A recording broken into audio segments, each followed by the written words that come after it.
I hate man, I hate man, আর I hate man. So এটা আমার কথা না, এগুলো হচ্ছে আমাদের সমাজে সবচেয়ে বেশি বলা একটা শব্দ যা মেয়েরা উচ্চারণ করে থাকে। তারা পুরুষদেরকে ঘৃণা করে, তারা পুরুষ জাতিকে ঘৃণা করে। এখন কথা হচ্ছে যে মেয়েরা কেন পুরুষ জাতিকে ঘৃণা করে? আপনি যদি একজন পুরুষ হয়ে থাকেন আর আপনি যদি এর উত্তর পেতে চান, তবে আপনি আমার ভিডিওটা সম্পূর্ণ দেখতে থাকেন। যদি আপনি উত্তর খুঁজতে চান, তবে আমার কথাগুলো শুনতে পারেন। এখন কথা হচ্ছে যে মেয়েরা কথা কেন বলে থাকে। প্রথমে আপনি নিজেকে একজন বাবা হিসেবে ধরে নেন আপনার একটা মেয়ে আছেন এবং মেয়ের বয়স হচ্ছে 3 বছর কিংবা 4 বছর। আপনি নিজে জানেন না এই 3 থেকে 4 বছর মেয়ের গায়ে কত পুরুষ ব্যাড টাচ করছে এবং কত পুরুষ আপনার পরিচিত পুরুষরাই। এরপর আসি, আপনার মেয়ে কেবল প্রাইমারি স্কুলে ভর্তি হয়েছে। আপনি খুব আদর করে একটা প্রাইভেট টিচার রাখছেন। আপনি জানেন না, একজন বাবা হিসেবে আপনি জানেন না আপনার ওই টিচার আপনার মেয়েকে কতভাবে ফিজিক্যালভাবে অ্যাবিউজ করছে। ফাইন, আপনার মেয়ে কেবল প্রাইমারি শেষ করে উচ্চ বিদ্যালয়ে উঠছে। এখন যাতায়াতের পথে আপনি নিজেও জানেন না এই পুরুষ জাতি নামক কিছু আবর্জনা আছে আপনার মেয়েকে প্রতিনিয়ত ইপ্রিজিং করছে, খুব ব্যাড ওয়ার্ড বলছে।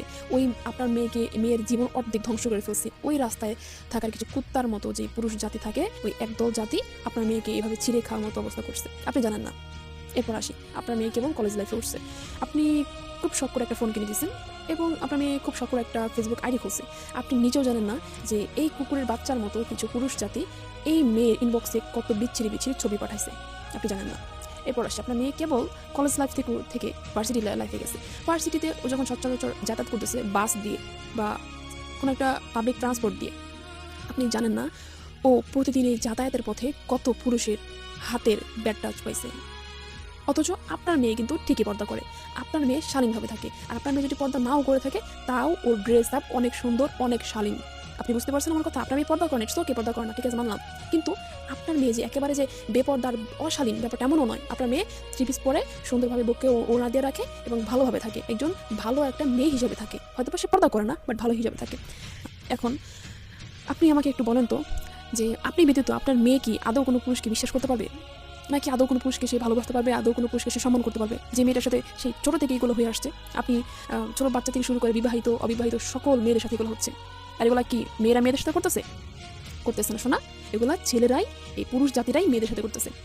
এখন কিছু মানুষ এসে বলে যে ছেলে মানুষকে তুমি কেন খারাপ বলো, বেড়া মানুষকে তুমি কেন খারাপ বলো, ও কতজনের সাথে শুইছো, কতজনের সাথে রাত কাটাইছো। ও হ্যালো ব্রো, ওয়েট, রাত কাটানো লাগে না। যে মেয়ের সাথে এই ছোট থেকে এগুলো হয়েছে, ওই মেয়ে একমাত্র জানে যে কি যে যন্ত্রণার মধ্যে আছে।